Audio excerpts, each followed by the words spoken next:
I was losing a lot of everything. I probably would be dead.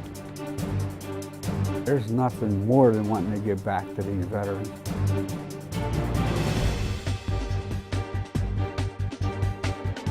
Hi, I'm Rocky Bleier. Any discussion of the care and treatment of our returning veterans is sure to provoke a lot of comments, both pro and con. The premise of our project was to let the veterans speak for themselves. Our only criteria in choosing people were their treatment issues.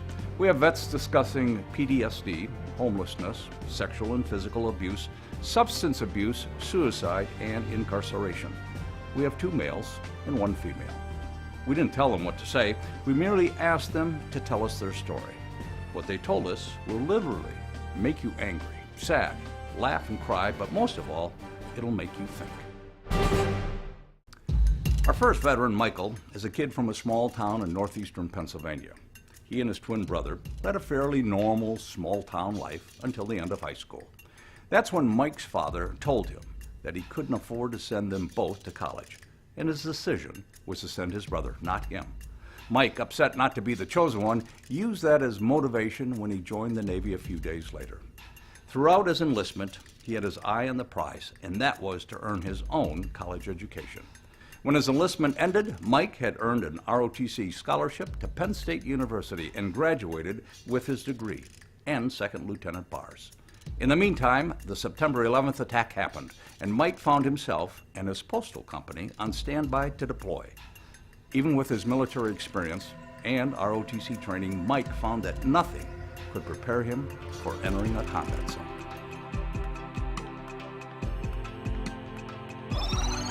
See, it's hard to survive with this pain in your mind, but you still gotta strive and wipe those tears from your eyes.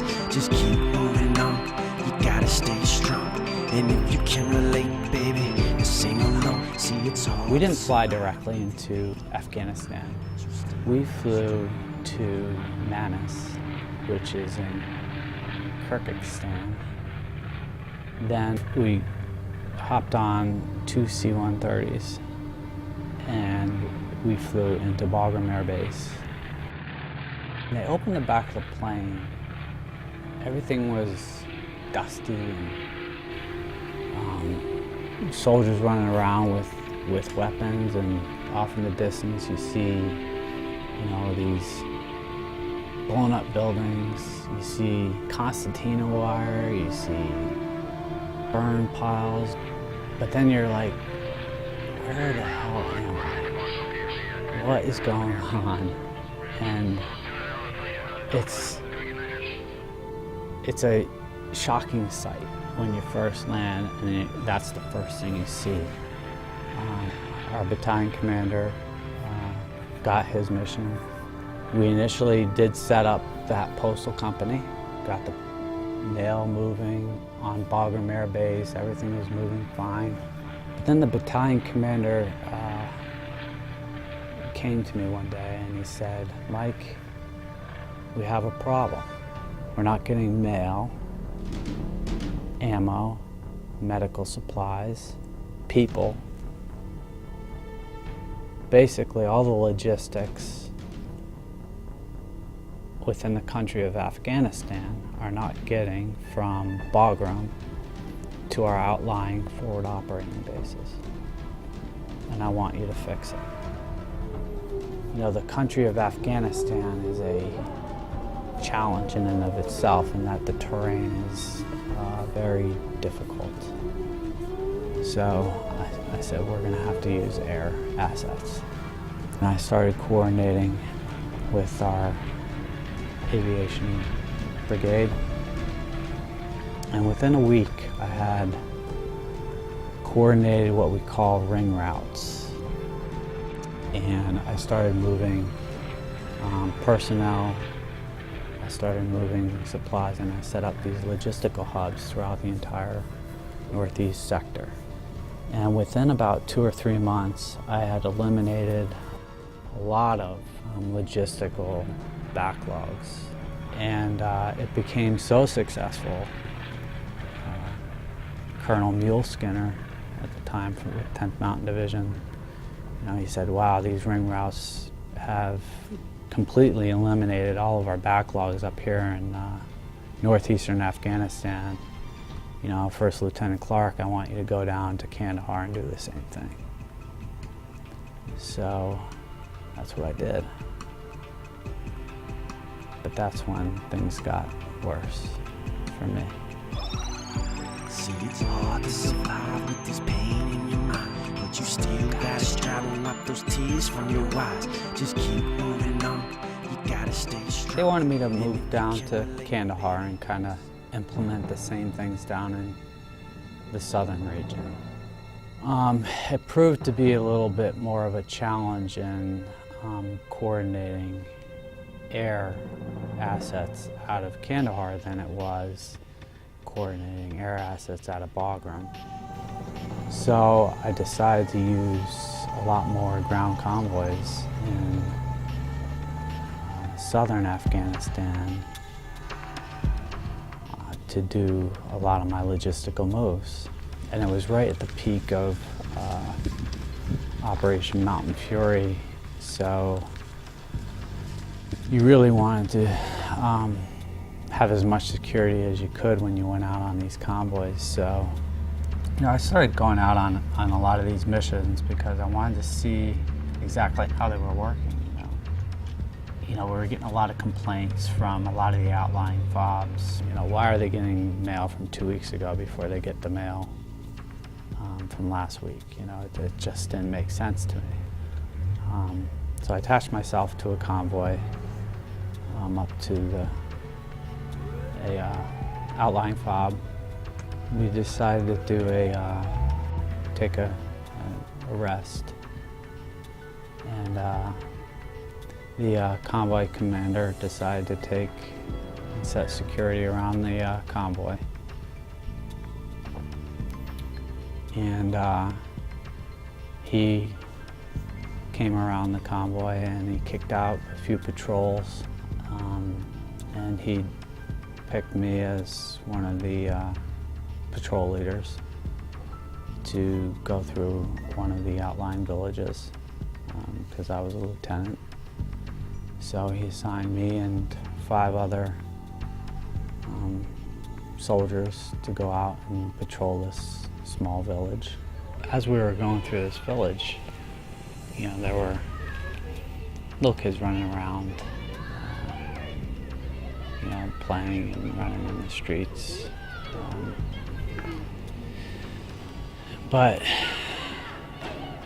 we heard the screaming coming from a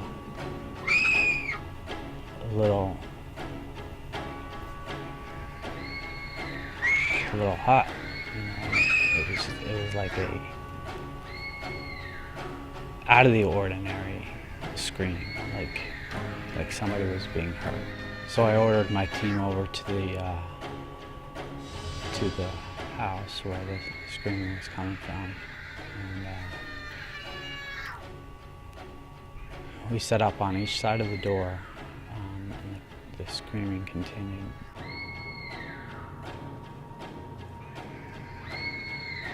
You know,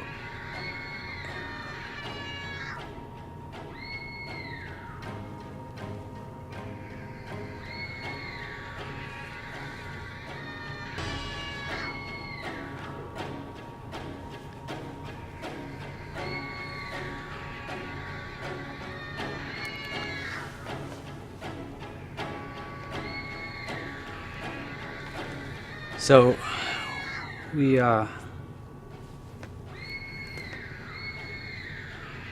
I ordered my soldiers to kick in the door, and as he kicked in the door,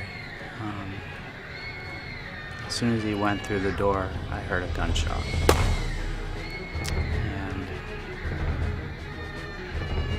And I came in behind him, and as I came through the door, he shot somebody that was raping a young girl in the head.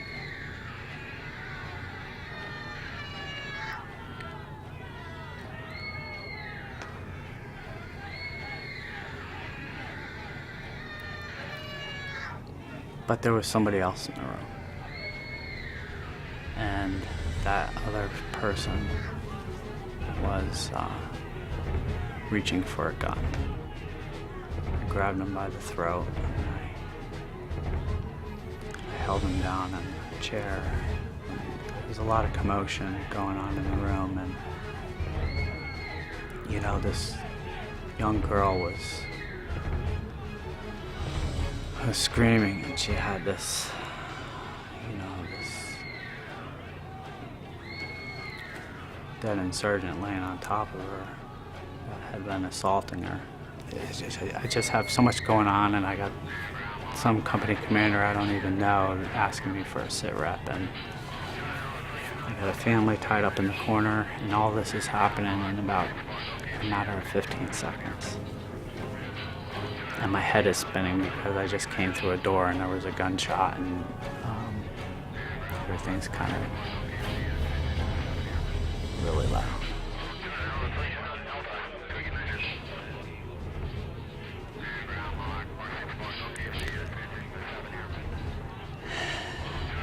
And then I put my gun in his groin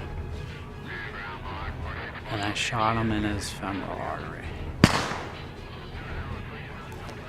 And I threw him on the ground and I let him bleed out.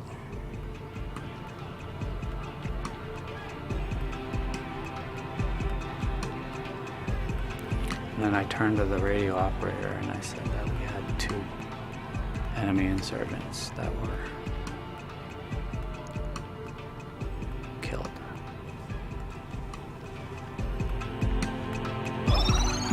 See, it's hard to survive with this pain in your mind, but you still gotta straddle up those tears from your eyes. Just keep moving on, you gotta stay strong.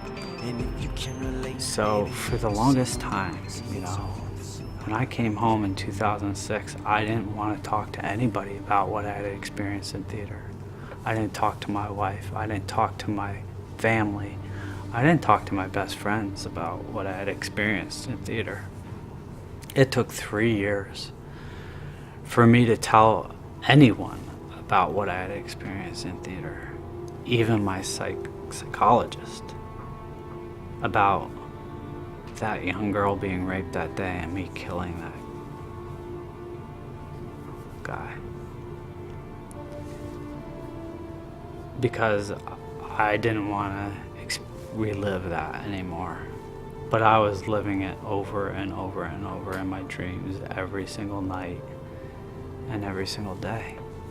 I came home in December and I didn't even want to be around anyone for the Christmas holiday.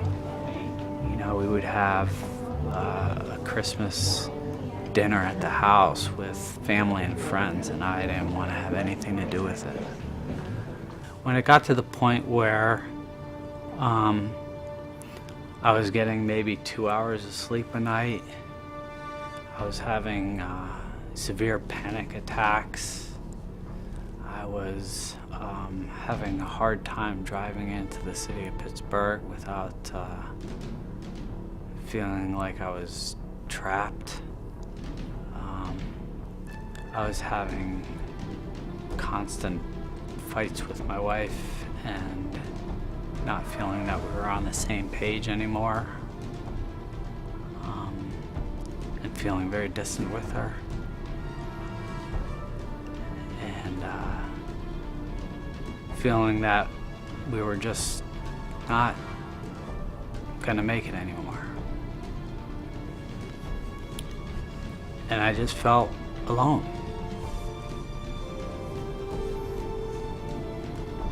And I said, you know what? I think it's time that I go get help. So I called the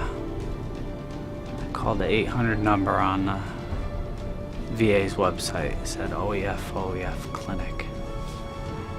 And I talked to somebody up there, and they said that I could come up for a free appointment. I said, well, can't beat free. So I went up to the VA and that's where it all began. I don't know where I would be today if I didn't go get the help that day, because I was really in a bad spot, you know. I didn't drink and I didn't do drugs, but I was losing a lot of everything. I was losing my wife. I had kids at the time that were scared of Dad. I was an angry person. I was angry at myself. I was angry at my wife.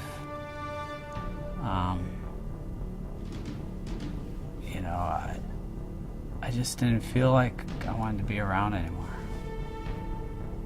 I trusted the VA. I built a relationship with the VA back in 2006. And they brought me from the deepest, blackest hole to a place where I can now call my home. And that means a lot to me. So they're my primary care doctor now. And although I work for UPMC, I will always trust and always go to the VA for my primary care needs and my surgical needs. They did a wonderful job with helping me get to where I am today. And that's one of the lessons that we need to let everyone know, is that the VA is there for everybody. The VA healthcare, it's worth it.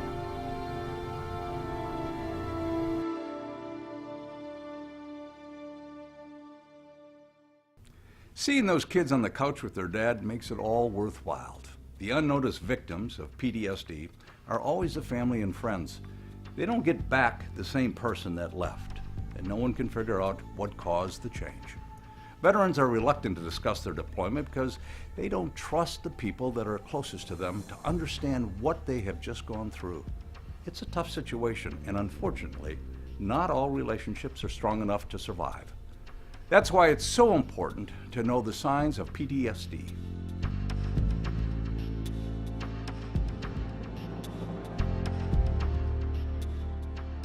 We now travel to West Virginia to meet Natalie. She has had a tough road in life. Coming from an extremely abusive household as a child, she never really had a chance. A troubled youth, an early stint in the Navy right out of high school, coupled with an abusive marriage and multiple children, left her shaken. Then her personal trauma led her to another enlistment with the Army National Guard. She felt terribly lost and out of place. She was taken advantage of again, but this time it was by those who were higher in rank. She was forced into 2 sexually abusive relationships. Feeling that she was trapped, had lost all control of her life. She finally reached the end of her strength and slipped into severe depression, drug abuse, more abusive relationships, and finally, incarceration. Having hit rock bottom, Natalie reached out in a desperate last attempt to the VA. The result? Well, I'll let her tell you. I probably wouldn't be alive right now if it wasn't for the VA. I probably would be dead, either through overdose or through suicide or through something. I would not be here if it wasn't for the VA. To have had the issues and to have gone through all of the things that she has been exposed to. She's very, very determined, very strong. She has just made great strides and really worked each step of the way with each program. She worked. My father used to tell me that, basically, like his idea was a woman had her place, and I remember those things, and I think that was kind of instilled into my head when I was young, that a woman had her place in the house. She was not to be heard. My father was extremely abusive to me, my brother. He would hit us a lot. He threw my brother up against a wall one time when he was a baby. Once I became a teenager, I became a little wild. I I lived in Georgia at the time, and I would stay out all night, or like I would lie and say that I was somewhere. I started smoking pot when I was 12, and just really wild, a little promiscuous, very confused on who I was and where my place was in the world. The doctors felt that I have a pretty traumatic childhood, and then things that happened after that, and positions that I put myself in because of the way I felt about myself. So yeah, it definitely started when I was young. I got so wild that my mother, when I was 16, sent me to live with my aunt in Oklahoma, just because I was just uncontrollable. It got to the point where I was starting to hit her. I went to a school there and graduated high school and did, my aunt was a little stricter. And once I graduated high school, I went back to Georgia to live with my mom, and that's when she kind of told me, it's time for the bird to leave the nest. I joined the Navy. I really liked it. I went to boot camp. In boot camp, I was somewhat of a problem child in a sense. I was sent to intensive training a few times, but by the end of it, the company commander actually came to me and said, I'm really glad you make it. You're going to make a good sailor. I was working in the legal office in Fleet Training Center, San Diego on 32nd Street Naval Station. And I really enjoyed that. What happened was I got married. I got married when I met my husband, and we got married, and I got pregnant, and he was abusive. I married like my father, and he hit me. It continued on. I got pregnant again, had a baby, got pregnant again. It was like 85, 86, 87, I was pregnant the whole time. And I felt like I didn't deserve any better, so I let him treat me like that. And when I was working in the supply office, they said, listen, I was pregnant, I'd already had one baby, and he said, they told me, they said, you really need to leave him. And I said, I know. I said, but I don't know how. And so they helped me, the Navy helped me. They let me out 3 months early so that he wouldn't know, because he knew that I was supposed to get out in November. So they let me out 3 months early, and on honorable discharge and everything, arranged for them to move all my stuff for me and put it in storage until I could find a place to live, and I just left.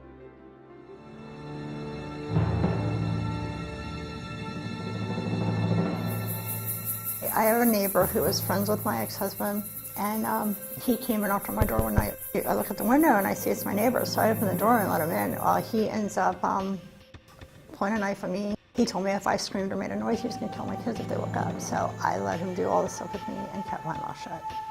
They took me to the hospital, he did a rape kit and everything, and there was 3 matches. He tried to say he was never there. And so they arrested him. Well, about 4 days after that, my ex-husband came over and he brought crack with him. And that's when the first time I smoked crack.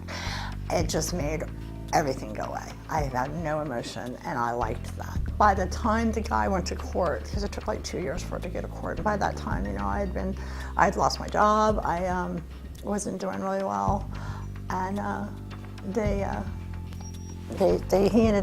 pled out, and he ended up getting a year and a day.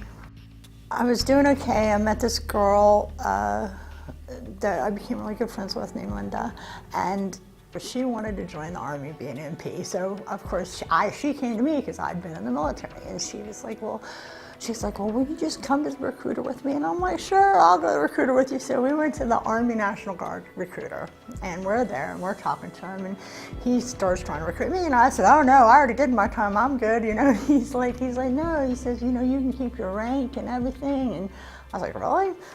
I said, do I have to go to boot camp again? He's like, no, you don't have to go to boot camp. I was like, well, okay, I'll sign up. So we both signed up, and I signed up for the Army National Guard, went in. I went, they gave me a uniform and let me be an E4 and gave me a place to report for duty, and I got there and had no clue what I was doing. I was a Navy girl in an Army uniform. I could not do a push-up to save my life, a real push-up. I couldn't do the run was longer and shorter time.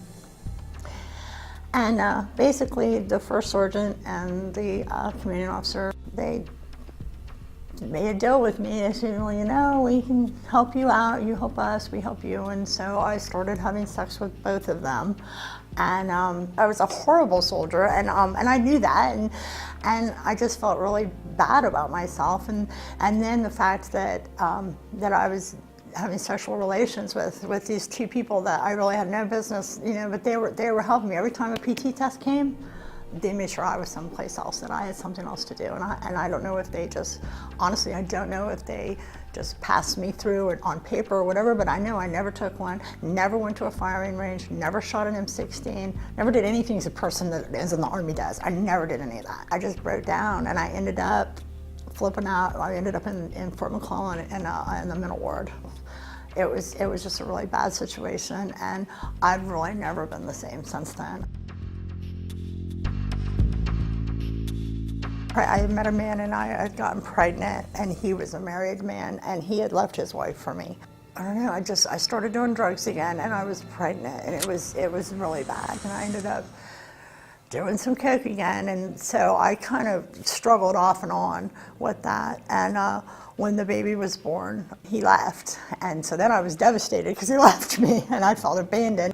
I just went totally all out on the drugs again, and I started using like on a daily basis after that. And the police came to my house, and I was arrested for possession of paraphernalia.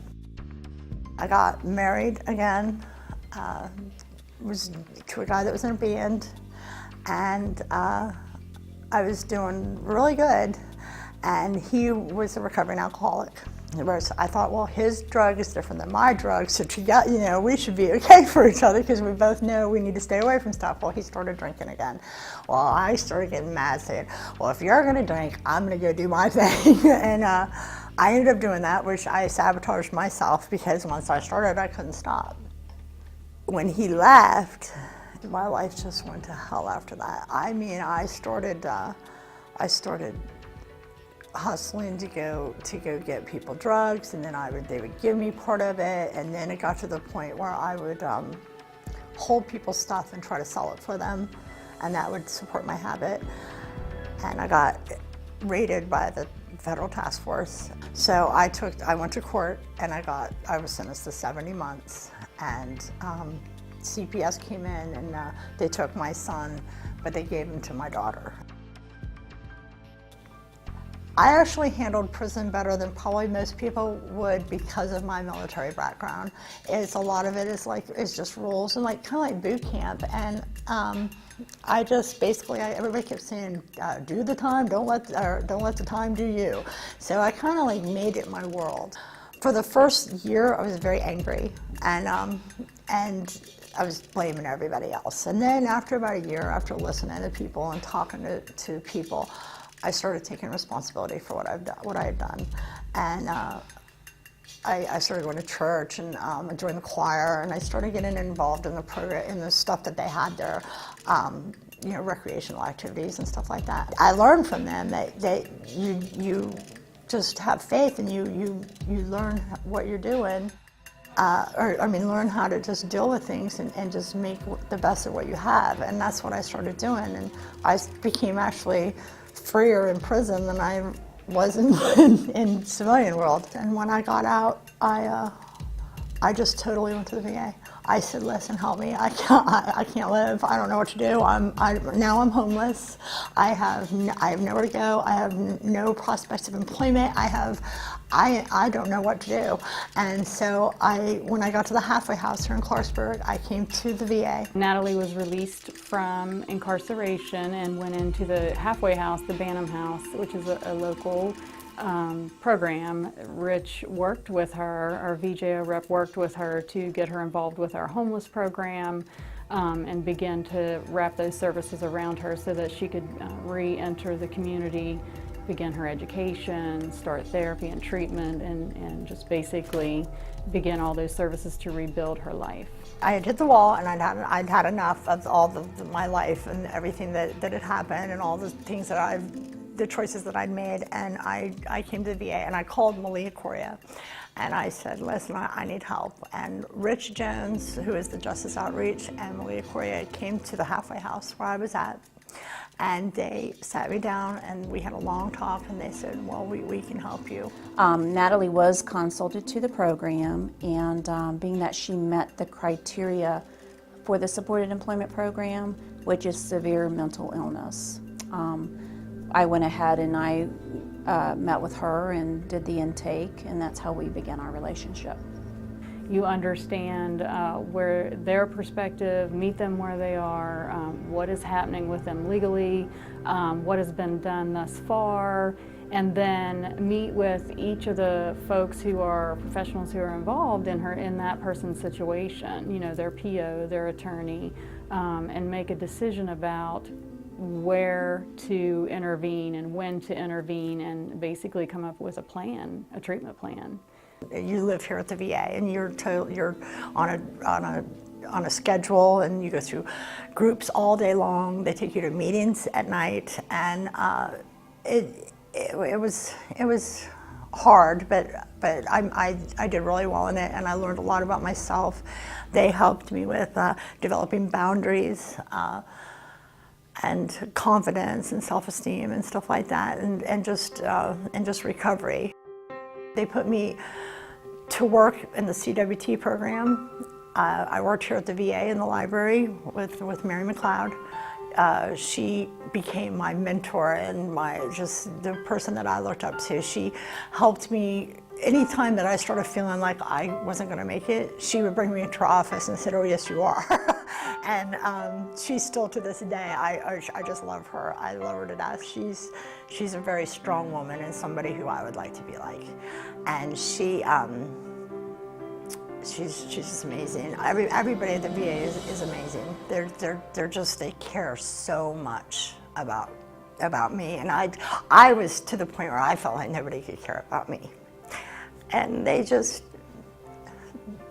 helped me feel like I could do it. You're walking hand in hand, and these veterans have their employment. They're not used to people having their back. They don't know how to accept that or how to even be comfortable with it. So you have to do what's necessary to let them know that you're there and you have their back at whatever cost. They're there with me to help me along, but it's not in that abusive, dysfunctional way that I always had in the past. This is a positive support group that I have, and that's what they are to me. They are my total support group. This is where I come when I feel anyway. If I feel happy, they're who I call. Hey, guess what?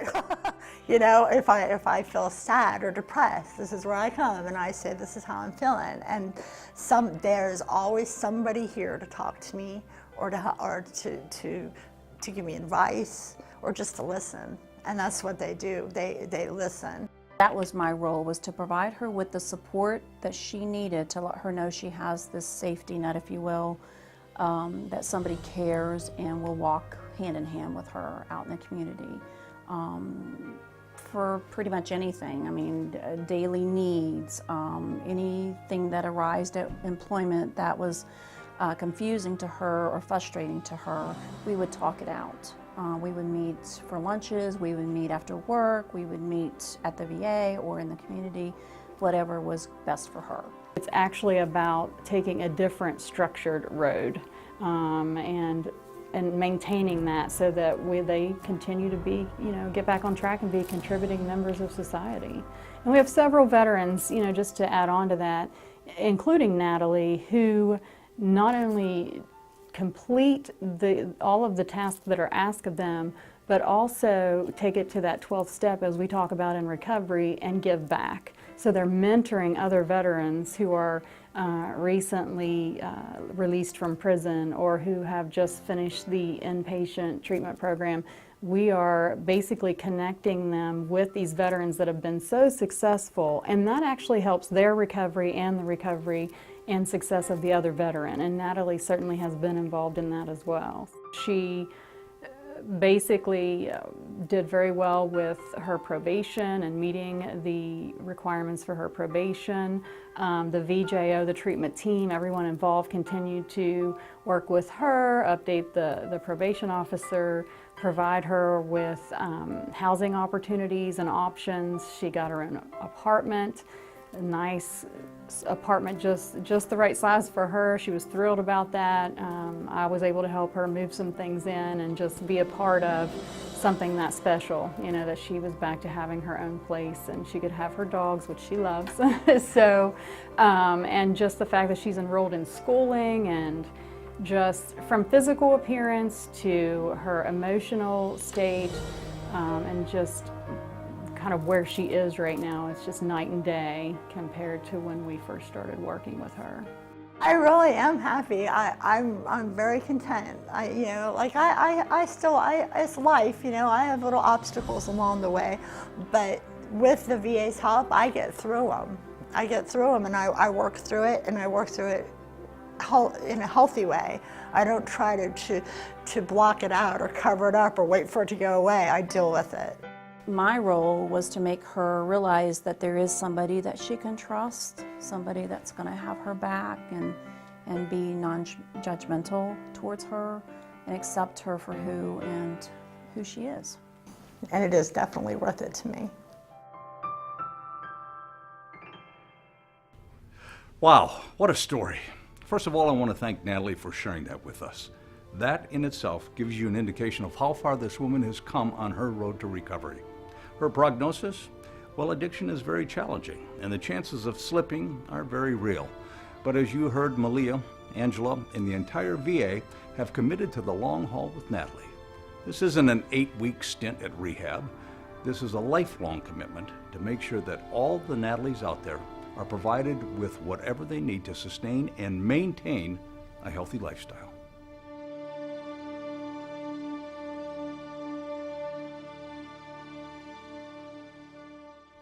You know, an alarming statistic to me is that an estimated 50,000 to 70,000 veterans are homeless. They sleep in the streets of towns and cities every night, all across America.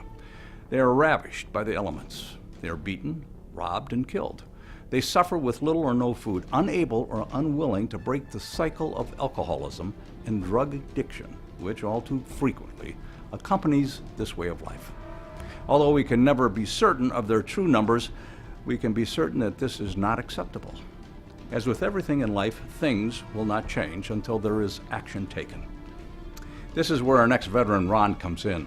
Until very recently, he was one of these faceless vets whose very existence was in doubt day after day. When we first spoke with Ron, we were amazed at his story. He told us about camps of veterans living in groups in the woods and caves of southwestern Pennsylvania. Now, Ron is a survivor, but more importantly, he has devoted his life to helping just one more vet break this cycle and be there for them when they reach out for help. Ron is a true hero, and he tells his story as only someone who has been there can. I wake up in the morning and I hit the ground running. Another day, another dollar while I'm doing what I love. I make a little cream and I'm still chasing my dream. But one thing I learned is life ain't always what it seems. Well, it's cold, it's cold, it's wet, and when it's nice, it's warm out. It's like being on a picnic. Wherever you can find a spot where nobody else is at, sometimes you just go out and park yourself, under the 16th Street Bridge by Heinz Company. We spent a lot of time over there. And, the 9th Street trestle underneath the train trestle, Cedar Avenue. We used to go up there, and sometimes you just walk through the parks. You walk and you get really tired, and you just sit down on a bench and just relax and take it easy, When I was about 9 years old, some stuff happened to me in the community in the north side. I got picked up by a van driver. I didn't know any better, I guess, and he did some bad things to me sexually in the back of the van, and he was picked up and arrested. After a while, he was convicted and all that, and I didn't know that this was something that could really bother a person, I didn't know it would follow them through their life. And I was 16 and I got a job at the Allegheny General Hospital. First, I volunteered there for 2 years, from 14 to 16.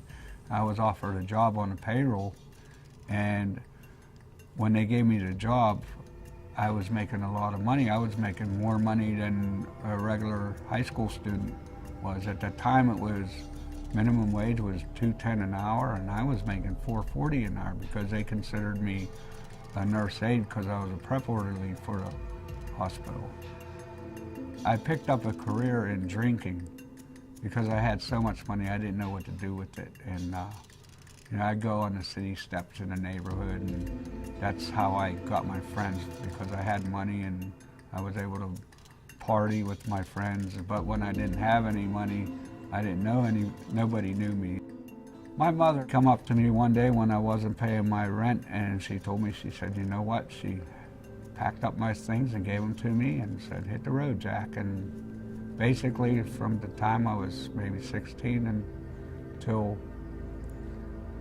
what was it, 19, I was basically homeless, living on somebody's couch or under the city steps up on the middle street or down one of the bridges or on somebody's couch. Finally, around 19 years of age, I signed up for the Army thinking, you know, with as much as drink as I'm doing, maybe I can calm it down in the service. Maybe it'll teach me not to drink. Well, basically, when I was in the service, I learned how to drink more. I just kept on drinking and drinking, and it just got crazy. And I wasn't even showing up for formation in the morning, and that CO got mad at me, and they finally discharged me out of the Army. So from there on, I just was struggling. Somebody let me stay in their attic one time with no windows in it, and you know, cockroaches and stuff like that. And when I wasn't there, I'd be out on E Street at a big hillside. I was out there with a fire barrel, and me and my brother Frankie, he's a stepbrother. Me and him, he was homeless too, and he showed me some of the ropes of, you know, how to survive out there. I've got beat up, you know, by a security guard. I mean, he really beat me up really bad. He lured me into a display of propane bottles, almost put me through the window, and got a deep cut here. Almost killed me, they said. I got robbed when I was about 21, right in front of Allegheny General Hospital, got stabbed in the eye and dislocated my shoulder and stuff. And I guess that's probably some of the things that where I was afraid to go ask for help. You know, I was just basically keeping to myself. Finally, my brother, my oldest brother, Jack, he is a Navy veteran, Vietnam veteran, and he went through the domiciliary programs that the VA has, you know. He has a substance abuse himself, you know, and he successfully got through their treatment. He saw how bad I was really getting sick with the alcoholism, and he told me, he said, Ron, you know what, you need to call the VA. And being that it was so many years later, I thought that there was nothing there for me at the VA. He got me in touch with them. I called, I think it was CTAD over in Pittsburgh, and I was admitted to CTAD for a 21-day program there, where they admitted me from there to the domiciliary program at Butler VA. I went to Butler VA, and I went through their program successfully in 2003, and I came back home to Pittsburgh, and I was doing well for about a year. I had a good job. I was managing a pizza shop, and that was the year when my brother Frank got killed as a pizza delivery driver.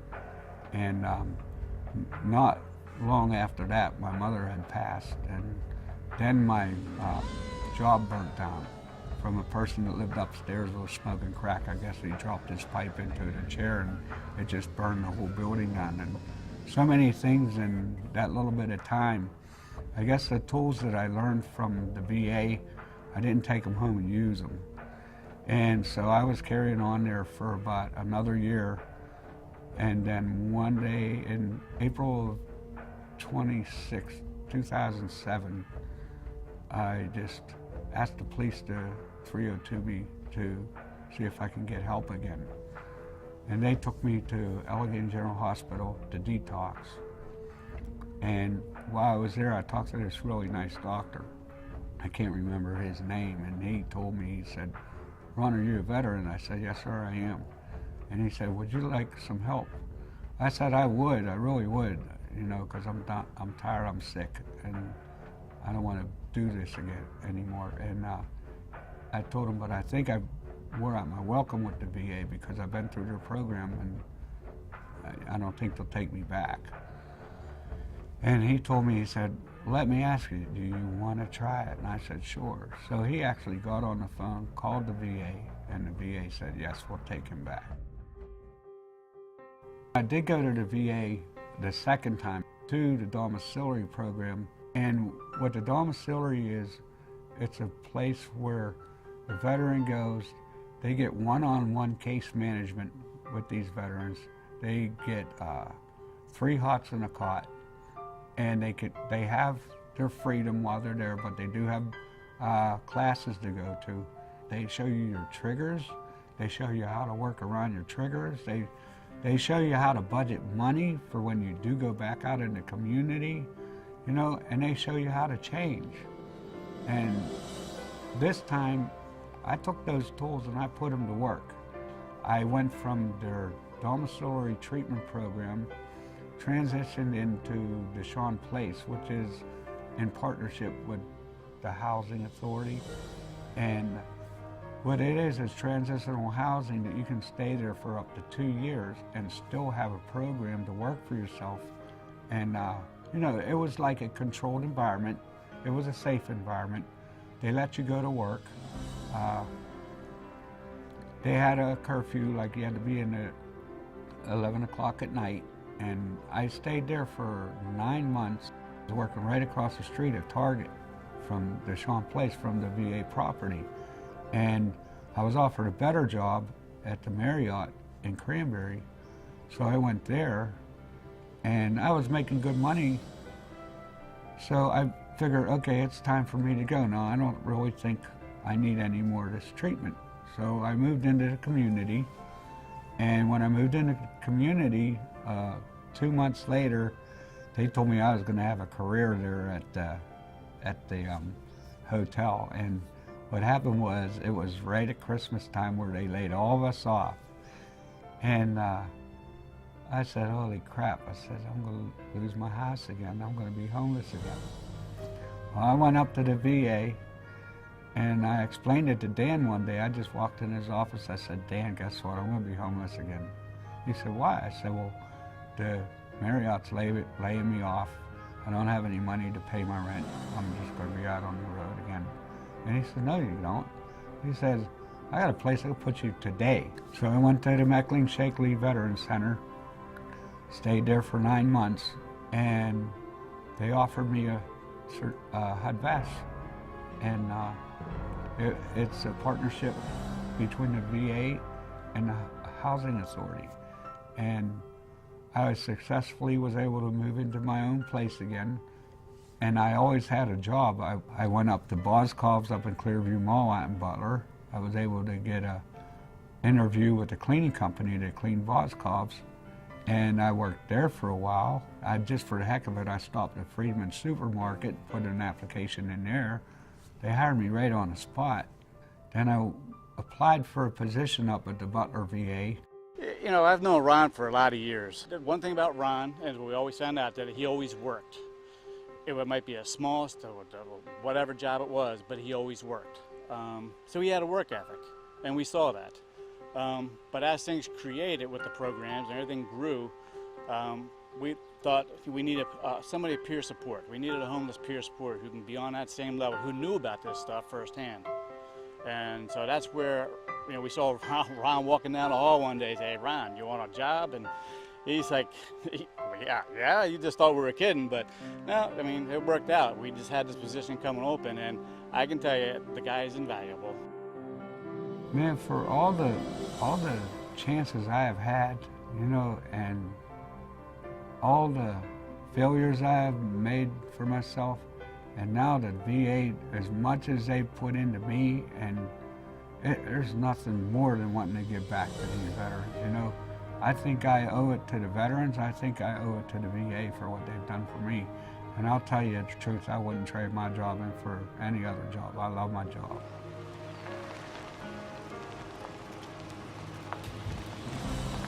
Hey, Mark, what's up, buddy? The veterans, they know me, so what I will do is I'll call them up and ask them if I can stop by. So I go around, see how they're doing, see if they have any issues that need to be taken care of. Even if they have to go to court or something, or go pay a fine or something, they don't have transportation, I'll get them there. And if we don't hear from a veteran, if we knock on their door or call them and they're not answering, we'll be worried about them. We'll keep pounding at their door until they answer us, because we really do care about our veterans.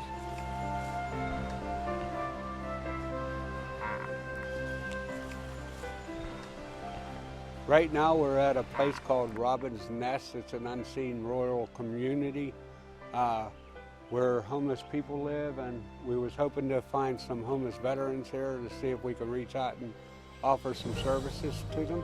Every time I come out here and I can at least get one veteran some help, or even any of the other people out here, it doesn't have to be a veteran. If we can't help them, then we'll reach out to another agency in the community to help them also.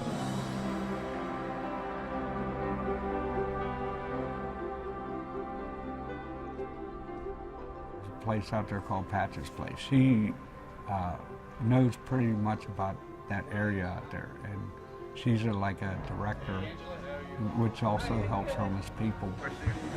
Coming up to check, see if you had any contact with any veterans? A few. Yeah, we'd definitely like to talk to them. All right, So, get it down. if you can bring us down to your guide thing, we'd be very appreciated. She took us to the caves to show us, but we did not see anybody that was active in those caves, though. But they were, I guess, if it was bad weather or something, they would probably go there to keep dry or whatever. A little bit close quarters, but they'll keep you warm, I guess so. Keep you out of the wind and the elements. Yeah. Veterans go out into those wars and into them woods, and you know, they fight and they come back, you know, and it's hard for them to readjust. It's hard for their families to adjust to them. So what they do is their own families kick them to the curb. And that's what the VA's here to say, you know, we're here to help you. Don't sleep outside under the elements, because you don't know what could happen out there. Please come to the VA. We'll reach out. I know there's something there for you. Just let us find it, you know? And you deserve it. I mean, you gave us our freedom, so let us give you something back.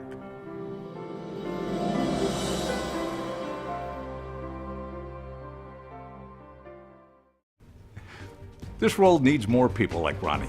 He never stops giving back.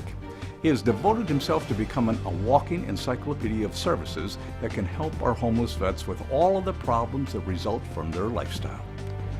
But we need your help too. If you know of a veteran who is suffering from any of these issues, have them contact their local VA immediately. Who knows? They could meet someone just like Ron.